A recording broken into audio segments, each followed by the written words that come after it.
Jadi baik, di sini saya akan melakukan pemeriksaan EKG, di mana yang pertama yang harus kita lakukan yaitu mempersiapkan alat dan bahan.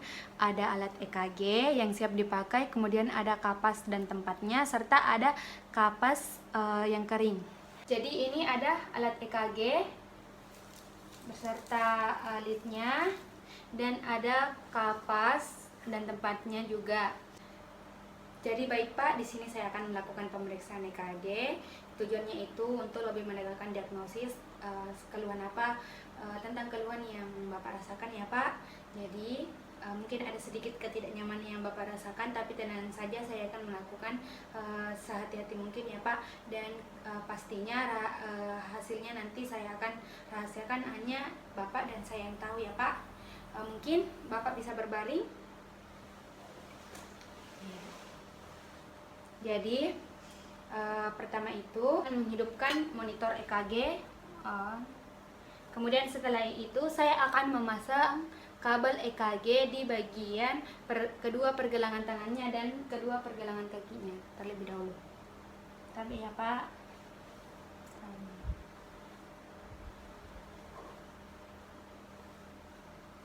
Jadi setelah kabel EKG pada kedua pergelangan tangan dan kedua pergelangan tungkainya dipasang. Kemudian di sini saya akan melakukan urutan perekaman EKG, meliputi pertama itu dengan mengubah di bagian kecepatannya itu dalam keadaan 25 mm per volt per detik. Kemudian saya juga akan mengatur bagian amplitudenya itu sebesar 10 mm. Jadi setelah itu di sini saya akan membuat rekaman secara berurutan sesuai dengan lead yang terdapat pada mesin EKG-nya.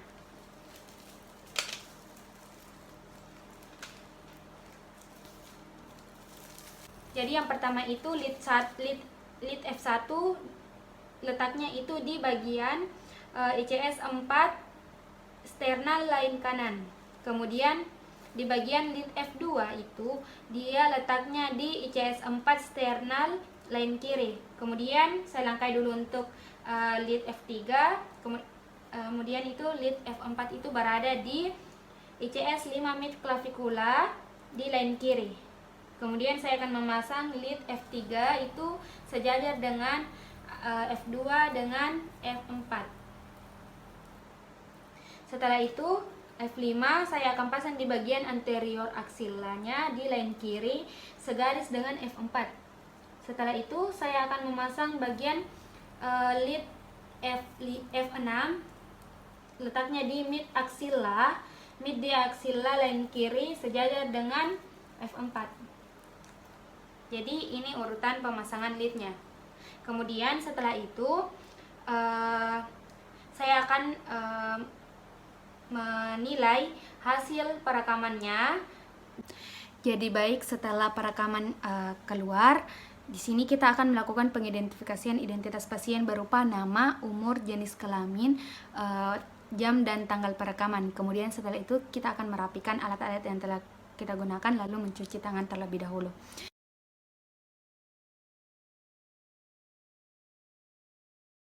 Jadi Pak, pemeriksaan perekaman EKG itu sudah selesai ya Pak. Silakan Bapak kembali ke ruang tadi. Silakan bangun ya Pak. Oke. Jadi di sini saya akan memaparkan sedikit kapan kita gunakan perekaman EKG posterior dan perekaman EKG RV.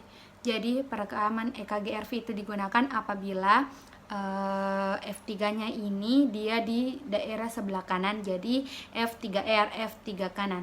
Kemudian kapan kita gunakan perekaman EKG posterior? Yang pertama itu apabila garis aksila ini sejajar dengan F3 sama dengan F7. Kedua itu garis skapula sejajar dengan F4 sama dengan F8.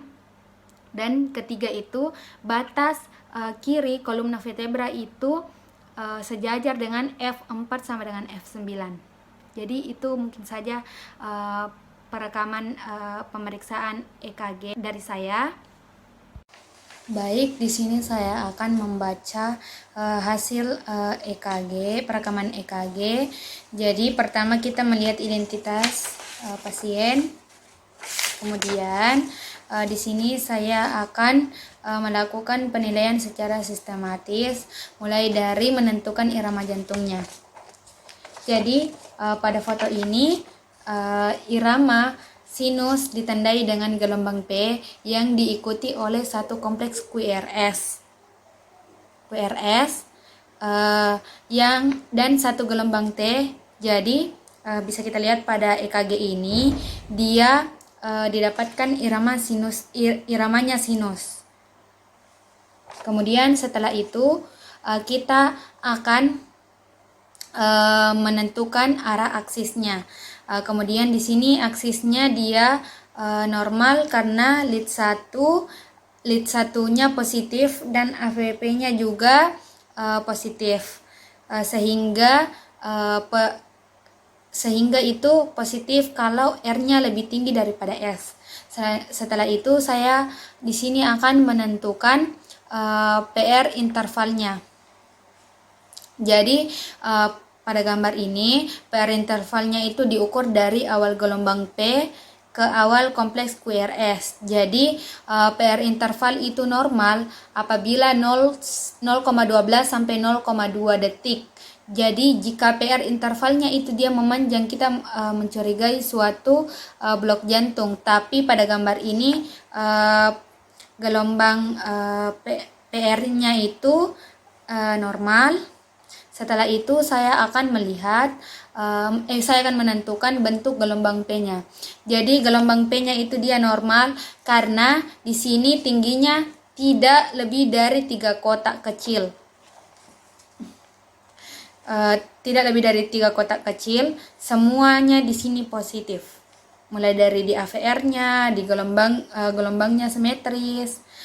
Kemudian setelah itu menentukan bentuk gelombang QRS-nya. Jadi pada gelombang ini QRS ditemukan normal karena dia durasi kompleks QRS-nya itu tidak lebih dari 3 kotak kecil. Kemudian juga di sini dia ada 20 heart rate-nya itu ada 23 kotak kecil, di mana rumusnya untuk mencari itu 1500 dibagi R kurang R, kotak kecil sama dengan 1500 bagi 25 hasilnya 65.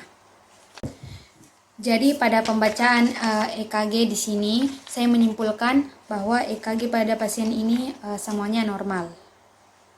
Baik Pak, saya telah melakukan pemeriksaan fisik, pemeriksaan EKG. Dari hasil semua pemeriksaan dapat saya simpulkan bahwa Bapak ini mengalami intermittent claudication atau biasa disebut penyakitnya iskemia tungkai kronik ya Pak. Jadi di sini Pak, intermittent claudication itu dia adanya rasa yang tidak nyaman pada otot bawahnya Bapak di bagian kakinya Pak, yang diinduksi itu oleh aktivitas, yang sakit karena aktivitas Pak, dan biasa reda kalau saat istirahat. Nah di sini untuk sedikit mengurangi rasa sakitnya Bapak kalau timbul, mungkin Bapak sebaiknya mengurangi merokok Pak, karena itu sangat mempengaruhi faktor penyakitnya ini Bapak. Kemudian Bapak juga harus sering-sering olahraga ya Pak, biar jalan-jalan kaki saja di depan rumah setiap pagi atau bagaimana Pak, biar tulang-tulang tak itu kuat Ki. Baik Pak, mungkin ada pertanyaan lagi Pak? Oh iya Pak, jika sudah tidak ada pertanyaan lagi, terima kasih Pak, semoga Bapak lekas sembuh ya Pak. Iya Pak.